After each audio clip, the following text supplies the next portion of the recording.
Él respondió: anda, Daniel, pues estas palabras están cerradas y selladas hasta el tiempo del fin. Muchos serán limpios y emblanquecidos y purificados.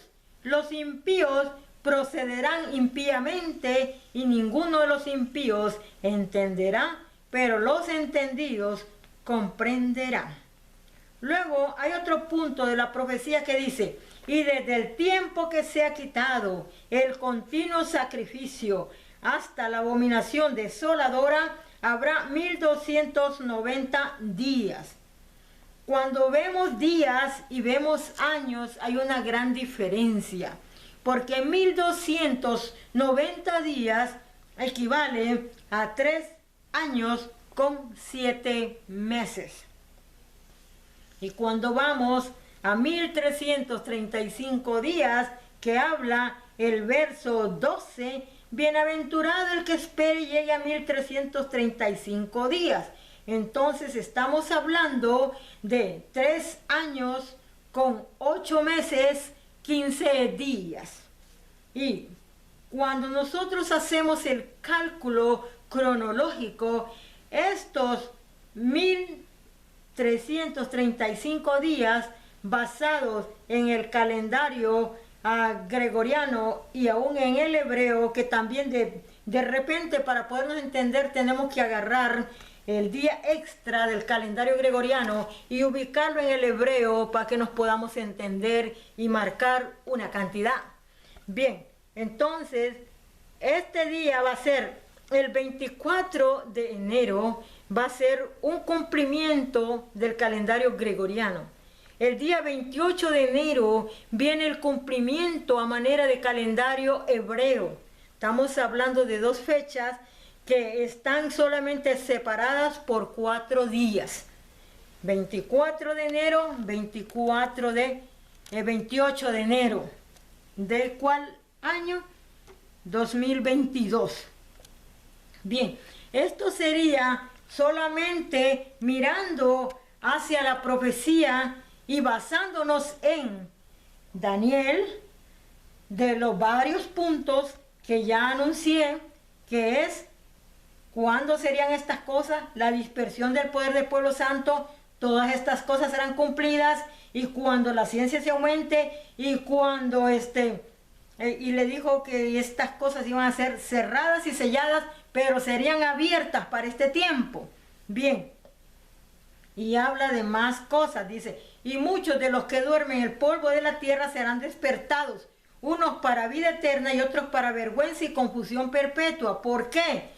Porque es aquí cuando se presenta lo que será el rapto de la iglesia, que unos que están dormidos en el sepulcro serán levantados para vida eterna, y los otros que viven serán levantados para ver al Señor viniendo en la nube y yéndose con Él. Bien, entonces, ¿por qué es que hay este tiempo del fin en la Escritura?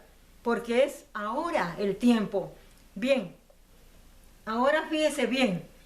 Vamos a ir al 12 porque yo solamente cité los principales eventos acerca de este tiempo, acerca de Israel, del reloj, ¿verdad? De que Israel es el reloj. Pero fíjense bien cómo dice el 12:1. En aquel tiempo se levantará Miguel, el gran príncipe que está de parte de los hijos de tu pueblo, y será tiempo de angustia, cual nunca fue desde que hubo gente hasta entonces. Pero en aquel tiempo será libertado tu pueblo, todos los que se hallen escritos en el libro. ¿Qué le está diciendo el profeta Daniel, capítulo 12, verso 1? Que dice: en aquel tiempo que se levantará Daniel, ¿sí? El que diga Miguel, perdón. Y dice: y será tiempo de angustia. ¿Cuál es el tiempo de angustia? Ahora. ¿Cuándo será liberado Israel? Ahora. Este tiempo final. Pero hay una cosa también que como que choca con la profecía, que es esto. Mire, dice la palabra que Rusia irá con Irán, que son los iraníes, medos persas, con Gomer, con Hut, con diferentes pueblos, que yo tengo prédicas acerca de todo esto, los tengo todos alineados en su orden. Dice que se levantará Rusia a ir a quitarle las riquezas a Israel. Ok, entonces, ¿qué sucede? Pero la profecía misma dice en el libro de Ezequiel que ellos perderán la guerra, porque el Señor mismo los destruirá. Entonces, cuando ellos queden avergonzados, porque va a haber un terremoto, entonces a ellos dice que los israelitas van a estar quemando las armas de los rusos y aliados en el fuego por 7 años. Y luego dice que van a estar enterrando los muertos como por 7 meses.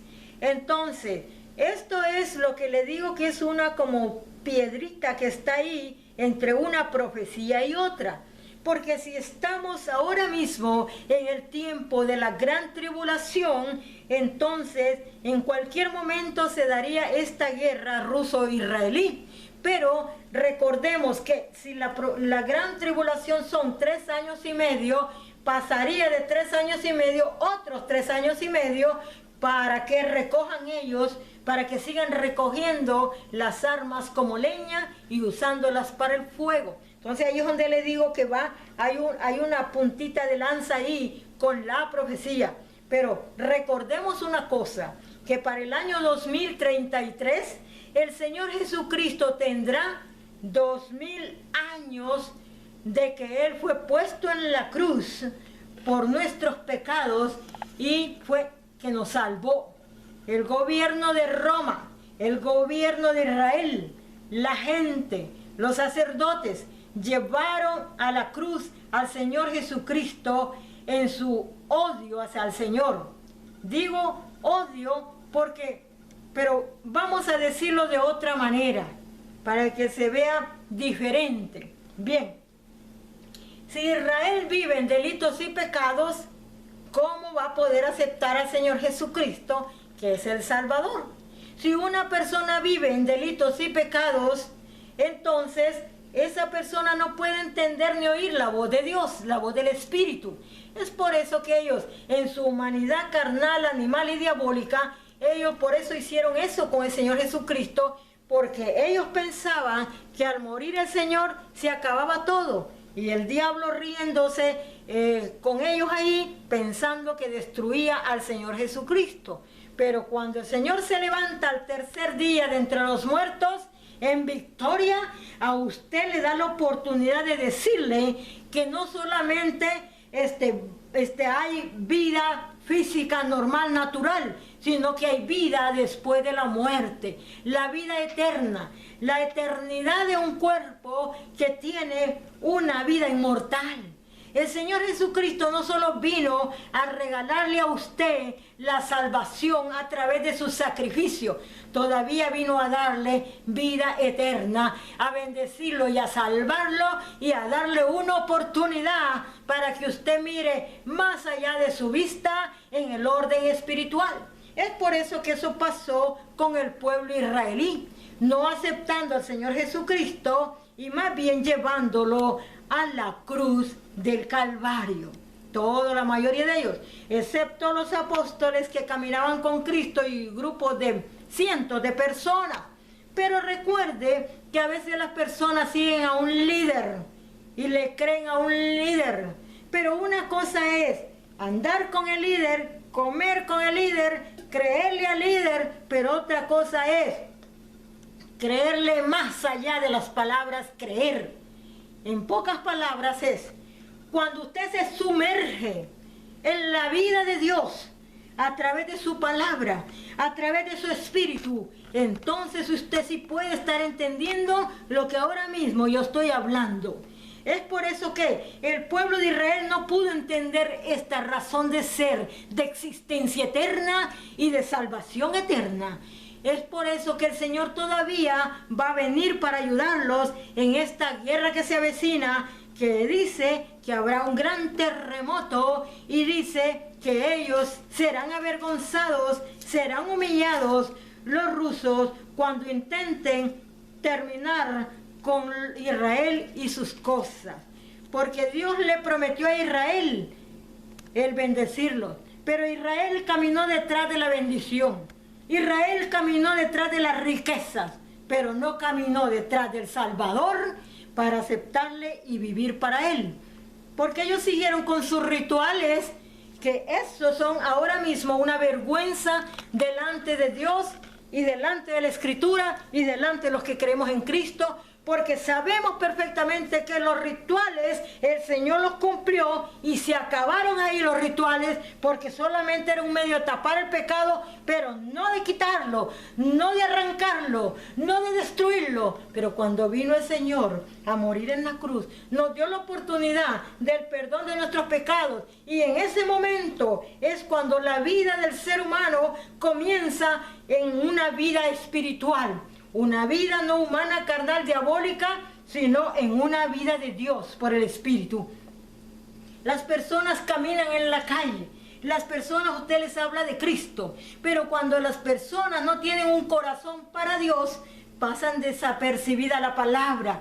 Simplemente otros se molestan. Uno se enoja. ¿Pero por qué? Porque las personas que no han nacido de nuevo por el Espíritu de Dios, entonces, ¿qué tienen dentro de sus vidas para que rechacen la salvación, el perdón de los pecados que les da el Señor Jesucristo? Que rechacen la palabra, que cuando oyen una prédica se enojan, que cuando van a hablar alguna palabra de Dios se enojan. ¿Por qué? Porque las personas, dice la palabra de Dios, que si no son de Cristo, son del enemigo. Y entonces tienen 7 espíritus de demonio dentro de ellos, por los cuales ellos pecan y rechazan la presencia de la Escritura, la presencia de Dios, la presencia de Cristo y todo lo que se llame bueno y que se llame aceptable delante de los ojos de lo que es una persona en honestidad. Entonces, porque Dios es la honestidad, Dios es la limpieza, la pureza. Entonces, porque cosa sucia, dice la palabra de Dios, no entrará en la presencia de Dios. Y hay gente que, por ejemplo, no vamos lejos. Oí por ahí algunas personas que dijeron que ahora que ganó una señora allá en mi país, Honduras, dicen, oh, fue la voluntad de Dios. Fue la voluntad de Dios. Fue Dios que hizo esto. La palabra de Dios los contradice totalmente, porque todas estas ideologías izquierdistas no buscan a Dios, no aman a Dios. Dios es como una piedra en el zapato para ellos. Ellos aborrecen a Dios, ellos aborrecen la Escritura, ellos no quieren nada con Dios, ellos se llaman hasta ateos. Entonces, ¿qué le dice eso? Puede ser que Dios esté en ese asunto, no. Lo que pasa es que este pueblo, muchas veces Dios le habló, muchas veces Dios quiso que vinieran a Él. Y en una ocasión parece que oraron y dijeron que el país lo entregaban a Dios. Pero ¿qué sucede? No todas las personas buscan a Dios. Entonces la mayoría de personas buscan su vida como ellos quieren vivirla. Ellos quieren disfrutar todo lo del mundo y no importa el mañana cuando se enfrenten a su Creador, ¿qué le van a decir? ¿Qué pasó con su alma que Dios les puso y les dio la oportunidad de ser perdonados y de ser inmortales? Bien, entonces eso es lo que sucede. Las personas no quieren nada con Dios, pero aquellos que no tienen sabiduría dicen, este es un gobierno que Dios puso, este no. Cuando Dios pone un gobierno, lo bendice, lo exalta, y cuando Dios permite que las cosas pasen así, también las permite. Porque hay gobiernos que nada tienen que ver con Dios, pero como dije en una ocasión, como Dios me dijo a mí un día, que de los más malos saca el mejor de todos, para poderlo poner en un puesto grande. ¿Me entiende?